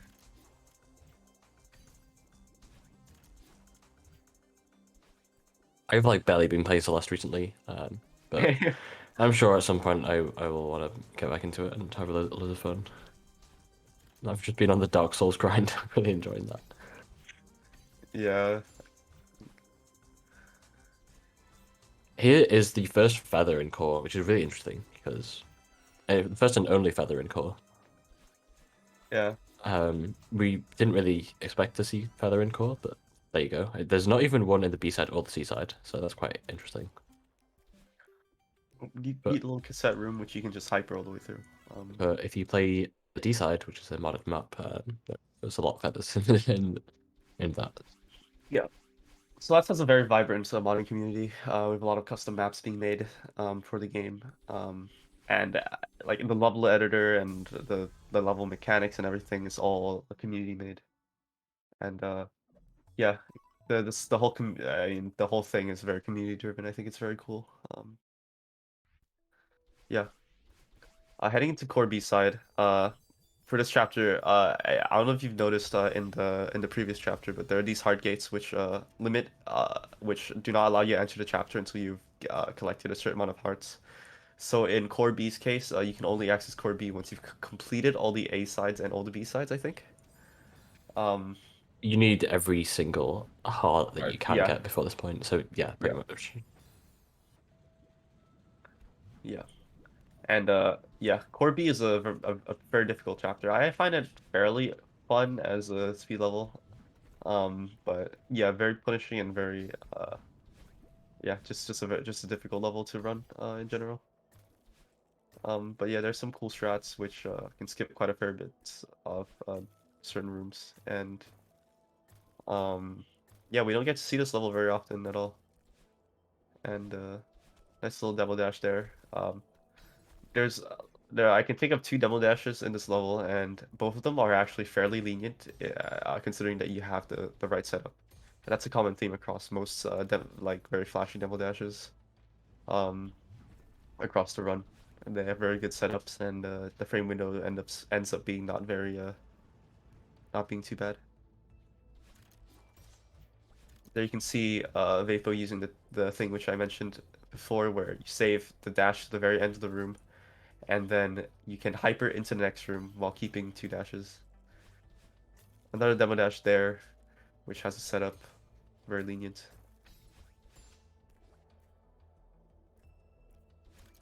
Yeah, just yeah, I think this is a pretty cool IL to watch. It very fun, like very tiny little tidbits about uh like how you set up certain movements and how you use your movement options when you have to ration your dashes.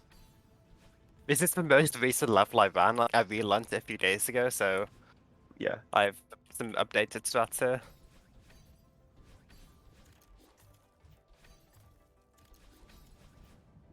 Oh yeah, there's some pretty cycle heavy rooms in this chapter actually. Yeah.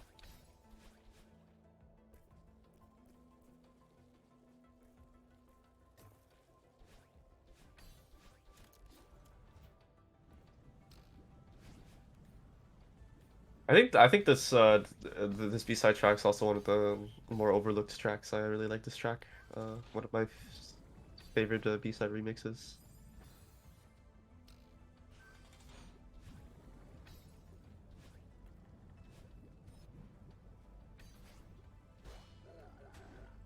Nice little sort of homage to like all the sort of like signature blocks from each chapter in that little room there as you ascend into this horizontal section, which we've seen earlier in Core A. But if you haven't noticed, like when um you're it's like sort of like a weird chase sequence of sorts where if you're in ice mode, the ice ceiling sort of drops down, and then you switch to fire mode, and then the lava um like pool floor thing moves upwards. And there quite a few routing options actually where you can skip certain switches, but then you also risk also like being hit by the ice wall or ice ceiling or Yeah. a lava floor. So yeah, very cool. Neat little heart room. And that's 8B complete. Yep. Yep. Nicely done. So now we're heading on to Seasides, if you want to explain those. Yeah. Like real quick, I think unfortunately I do need to head off. Oh, I've got stuff to do, but no, this has been really really fun to commentate. yeah. Been a very high level gameplay for most of the game right here, and I hope you will enjoy the seasides and farewell, which is really cool stuff to watch. Yep. Yeah. Thanks, Snapper, for helping out Yeah. with comms. It was Yeah, thanks. great help. Yeah, thanks for inviting me. It's been really fun. So yeah, I'll see you around. Bye. So we are into Seasides now, and Seasides are kind of a spoiler. They are only unlocked, and they're not talked about anywhere else, and they're only unlocked once you finish core B-side. And yeah, they're just like the last sort of sort of like fun which the developers give you, um, uh, or in the initial patch at least. Um, there's one more big level after this, but we'll talk about that soon. But C-sides are even harder than B-sides. Well, the rooms individually are, but they're very short, like very bite-sized sort of chapters. Most of them are, or all of them are technically 3 rooms long, though. Some chapters sort of stretch the definition of what a room is. But yeah, fairly very punishing like deaths in this in these levels, but yeah, they're very fun and they're very short. And could be a sort of fun little IL to run if Yeah, you're getting bored of the normal ILs. Yeah, sorry, go ahead. I've had a lot of these in the past. Yeah, yeah, I think it's a very fun sort of little thing which you can just do.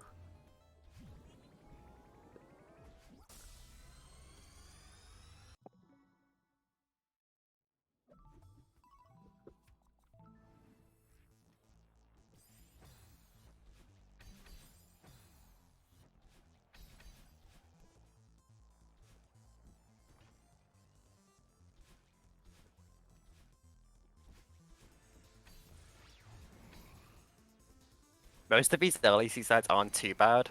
Like, outside of the like 1C with nerves experience I had there. Yeah. Yeah, for the most part, seasides actually aren't too bad. And the fact that they're so short means that like it's not too big of a worry. If you're on if you're on good pace and you die in a seaside though, it can be pretty brutal. Because some of these rooms are very long. Yeah. But yeah, just fun bite-sized chapters. That's what the B-sides are, and a nice little addendum to Celeste as a whole. As this is the last bit of content which you'll probably play through in the base game.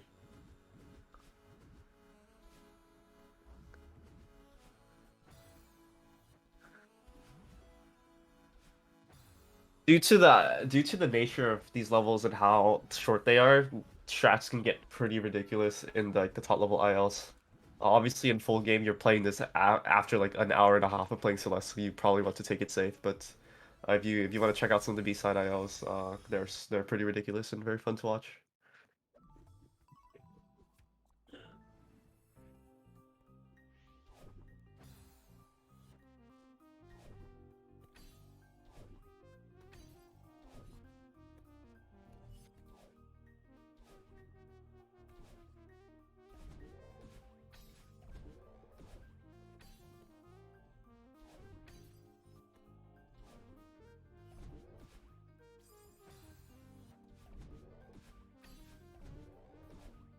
But now I'm entering the best level, 6C. No bias. No bias. 60 is a very fun level. I and yeah, it's because it's short. Unlike 6B, it gets a lot more love, I think.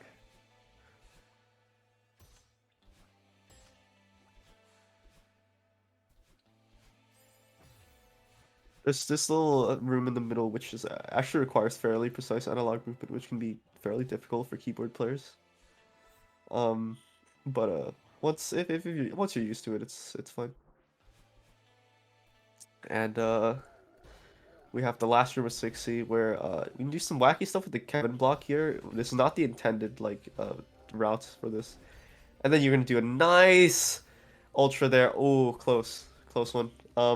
Right. But yeah, that was actually incredibly close. That was just like funny bumper RNG. Not RNG, but you know what I mean. I held jump too long. Yeah. But yeah, Vapo's very experienced in the 6C, and that's just a taste of like sort of what kind of strats you see in the seasides.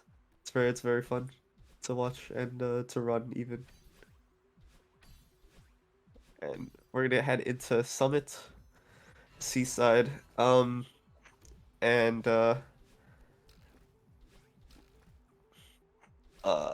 we didn't mention this I would while. consider it. Yeah, sorry, go Uh, ahead. I would consider this the hardest room in the game, like in terms of precision. Yeah, it is an incredibly long room with just what is just precise platforming. And it gets better with practice, but it's just one of those rooms which are like you can always die in, like you cannot count that out as an option, and dying in it is like very costly because once you see Vapo play through this whole room, you're gonna see how long it is.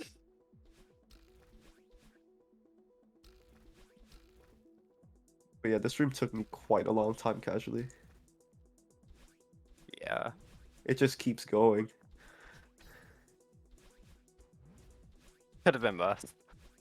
Nice. Yeah.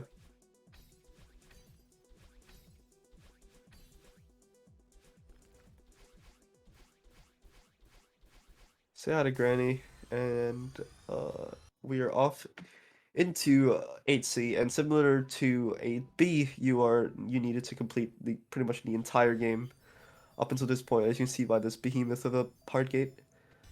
But we have all the hearts that we need, and we've made it through. And here is where they actually teach you the hyper dashes, and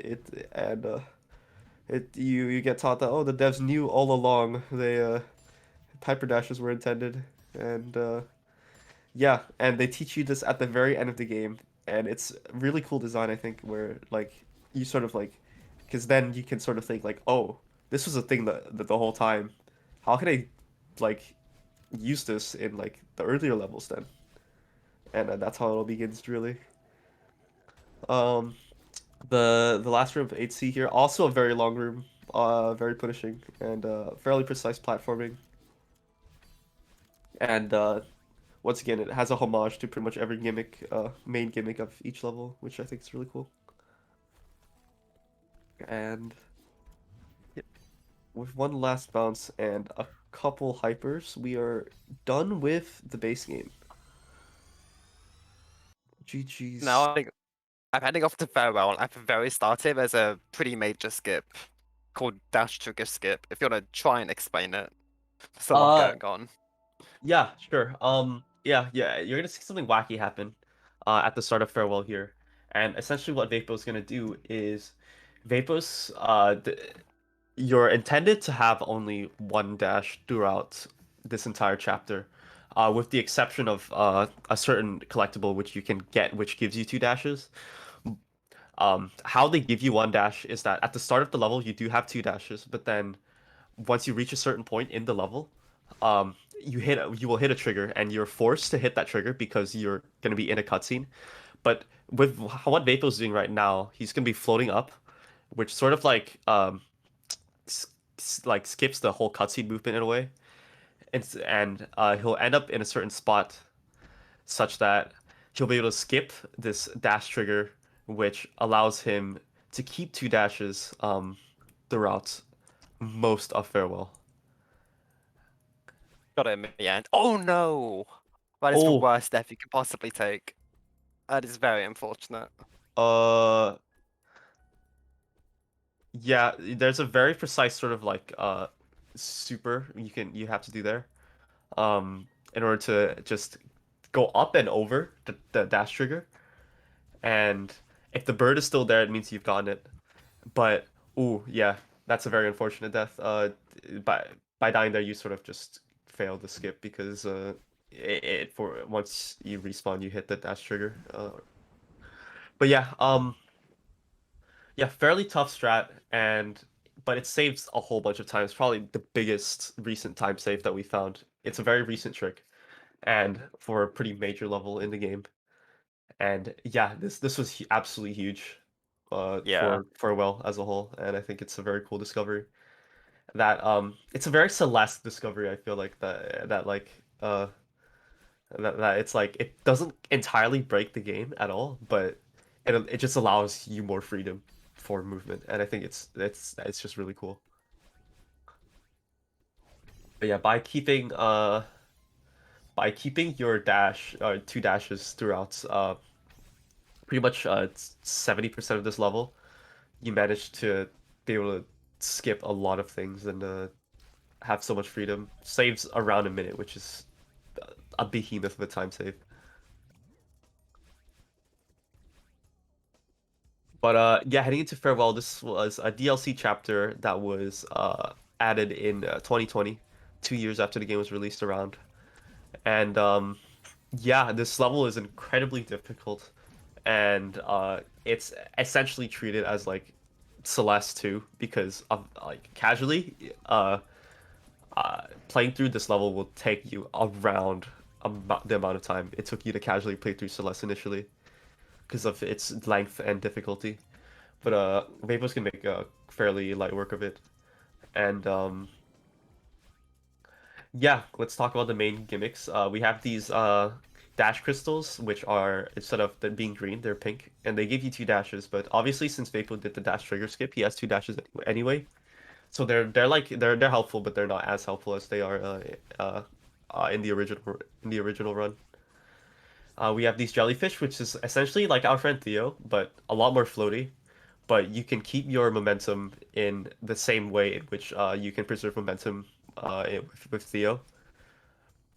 And yeah, there's a couple funny tech which you can do with these jellyfish um, that allow you to traverse the level quickly. Uh, there's a whole section here where you're supposed to go around getting keys, but since you have two dashes, you can just dash up twice and deactivate the electricity in that room. And usually you're supposed to take a bubble from way down below and unlock that little collect a bunch of keys. But uh, what Vapo did just now was called power source skip, where you do a very precise trick with the jellyfish in order to just skip that entire section. Feel free to go back and replay that and sort of figure out how it works. I'm very bad at explaining it, but yeah, it's a very neat little trick that was actually dev intended.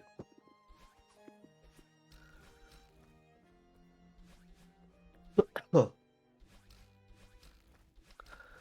Um, as far as other gimmicks go, I think that's it, right? We have jellyfish, we have the double dash crystals, we have electricity, which essentially act as spikes, but you can't really demo through them. Oh, and we have pufferfish, where you can knock them downwards by stepping on them, uh, and if you happen to be to the side of them, they will explode and propel you in whichever direction that you're holding, or it will propel you in a certain direction. Um, and this is and fairly similar to bumpers. If you hold a certain direction when you're being propelled by them, uh, you get a massive boost to whichever direction you are getting propelled in, which Vapo's can use to his advantage. But yeah, very cool level, very dense level, and I'd say a very different level to the rest of the run. But yeah, there's a big sort of a part of the player base which runs this level, and it's a fairly beloved level in the game. Yeah. There's a lot of people who kind of just run Farewell and nothing else. Yeah. There's all sorts of runners in the speedrunning community. Really, there's runners which like enjoy playing only ILs. There are runners which enjoy playing full game, and there are runners which enjoy running Farewell, which is honestly can be considered as like sort of like a full game-esque sort of category due to how long this chapter is. We're heading into Event Horizon now, I think it's called. Um, Yeah. and in this chapter, Vapo skipped a heart gate. Just there. The heart gate sort of falls from the sky, and if you're fast enough, you sort of beat it, and you don't have to beat the heart restriction. Um, and essentially, they wanted you to have those hearts because you're going to be using some advanced tech that was taught in 7B, which is the wall bounce. Um, but by essentially skipping the heart gate, you prove nice little momentum booster. By skipping the heart gate, essentially you prove that well, I already know the tech that's required for this, so yeah, just let me through. And yeah, and it's this very checkpoint where they teach you about wave dashes, and yeah, that's sort of the main sort of tech which you're going to be needing to use. And yeah, I think it's very neat because yeah, obviously speedrunners have known about wave dashes for a very long time. They're hyper dashes, which you get to keep your dash. But to for it to be taught in the official game um is really cool, and for it to actually be required for certain levels, um albeit in a DLC, I think it's very neat. Yeah. The infamous comb room, uh nice little strat there to um sort of skip that latter part. And yeah, I mean, Farewell's just, I'd argue it's like it's a full game, like almost a full game category, and it's like very reminiscent of B-sides in that it's incredibly difficult, and there are some very long rooms which are very punishing to die in. So if you would imagine, like, even if you route in such a way that you reach Farewell immediately, which Vapo has not done here, Vapo has left Farewell to the very end. This chapter isn't like a complete beast to deal with in a category like 100% because you're gonna have to be playing this very late into the run, and um, it's a very punishing chapter. So, yeah, you risk just killing your run to like very late in, and yeah, very difficult chapter.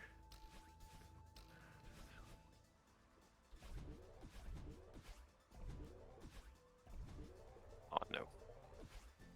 Funny interaction between bubbles and wind, which we don't ever really see. Um, or well, bubbles and vertical wind. Yeah, and Farewell sort of explores like certain concepts which we didn't really see in the main game, and with a bunch of new stuff, obviously. And yeah, I think it's super cool.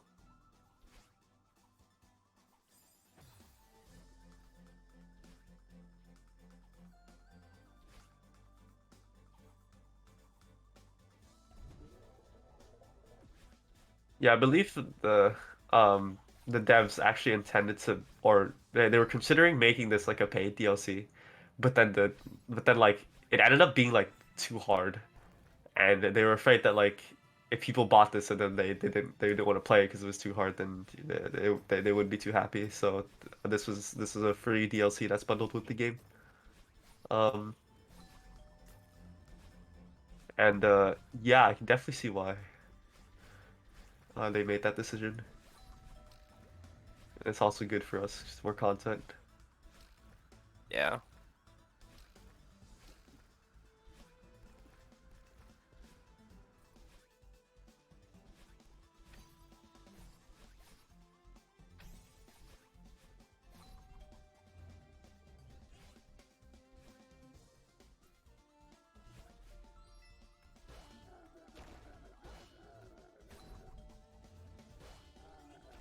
As well as being very precise platforming wise, Feral also happens to be very taxing on your brain because a lot of the time which you spend in Farewell is actually going to be figuring out how you actually approach these rooms because they're actually very puzzle oriented. Obviously, in the run we've got it all figured out, so we're trying to optimize the movement as much as possible. But casually, you're gonna be stumped on some of these rooms, and Yeah, wind and feathers are weird. They decided to do that for some reason. And now we're gonna be heading into stubbornness, and unfortunately this is where we hit a cutscene trigger which we cannot skip, and this cutscene gives us one dash, so we have lost our two dashes, but we've kept our two dashes for a long while. The time save has been had, and uh as we explore another concept in this checkpoint, and only in this checkpoint, which are the cassette blocks. But yeah, this whole checkpoint is just the music blocks, and each room has like different tempo, and you're supposed to play around that and explore like how these cassette blocks really work. Um, there's a lot of nuance around how the cycles are handled between rooms. There are like global cycles. But like essentially you need to know like what cycle the blocks are on when you enter the room.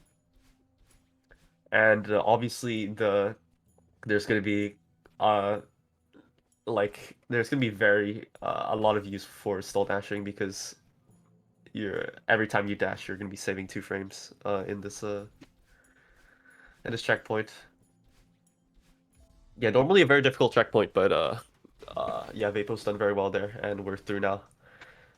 And we're heading into the second last checkpoints where everything sort of comes together. You're using all the speed tech, you're using all the mechanics that you've been taught so far into one final last stretch.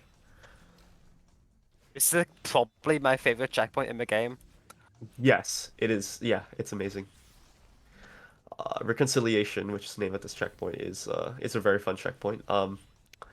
It's a very like neat, like very good wrap up of the entire game as a whole, I think. Sort of like a combination of everything that you've learned so far. Um, and yeah, similar to in Summit, Battlelin's gonna be helping you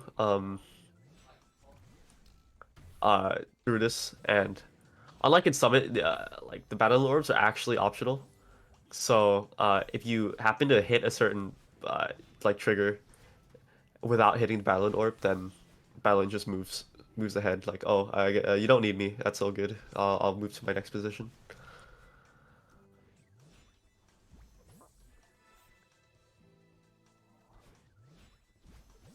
Yep.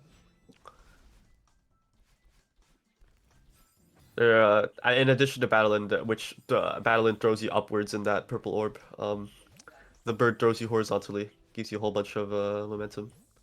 And you can also chain an ultra off the bird in certain cases, which is very cool.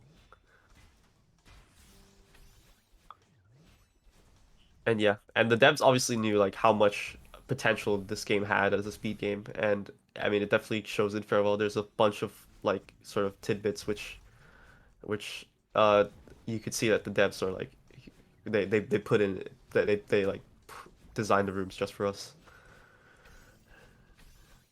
even more so than in the main game.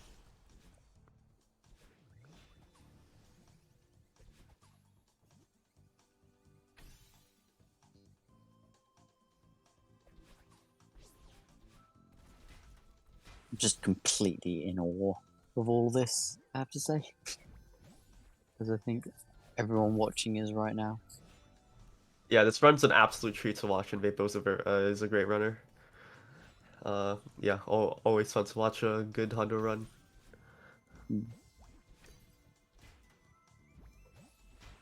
Also, at a time, I have to say, we've had a £10 donation just a few minutes ago from Detops saying, Elite Celeste block, loved every second of it. Good luck on finishing the run, Vapo.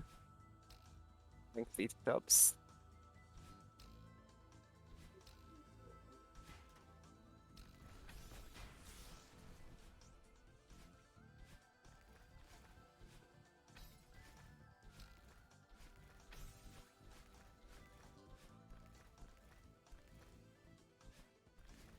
Nice save there. Yeah. You can see Vapo using all the tools at his disposal to go as fast as possible through this checkpoint. As we head into the tail end here. Very precise room where you're essentially just having to thread the needle. Madeline trying to squeeze through those electricity sort of bits.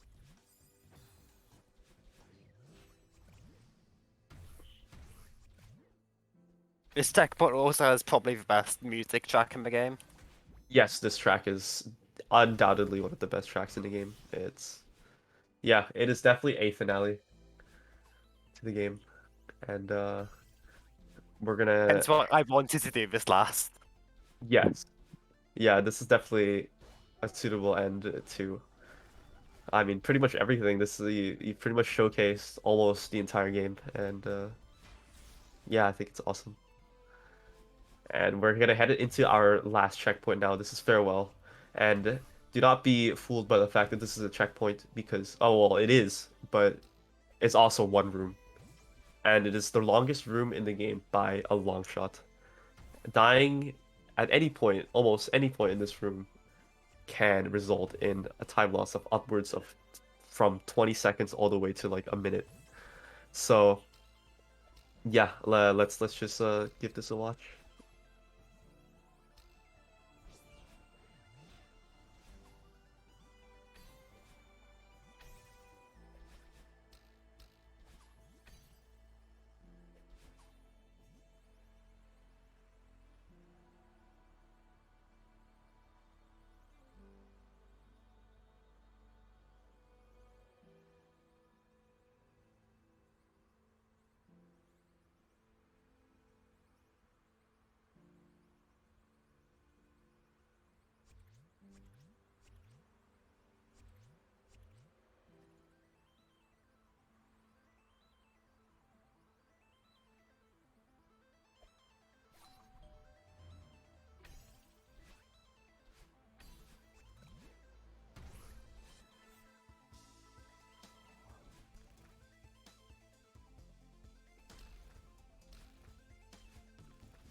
I forgot this was a thing actually. Yeah, usually you probably expected Vapo to if you played this level before, you probably expected Vapo to go right there and up to the end of the level, but we are not yet complete, and there's one last little secret which the devs have hidden for us, and it lies in this ascent to the very top of this room. And with all the electricity that we've gotten rid of, we're gonna head upwards into the Moonberry room. And yeah, shoutouts to Vapo for making this room look like light work. It is a very long room and it can be very nerve wracking, especially under marathon conditions. Yeah. And let's drop. Nice. And yeah, intended death warp there into this jelly-filled room, which is a very long room where you just have to ascend to the top with this jelly. And at the top lies the last collectible that we will get for the 100% run.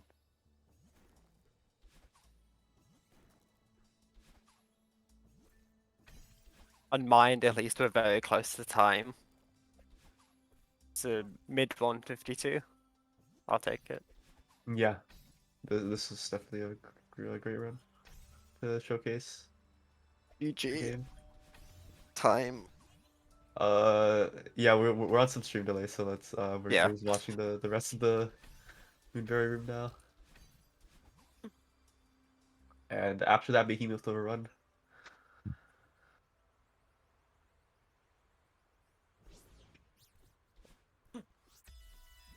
Wow. And with that, that was Celeste. Thanks everyone for watching. Thanks Kwan for commentating and Zap earlier as well. Yeah, Thanks no, to this the was fun.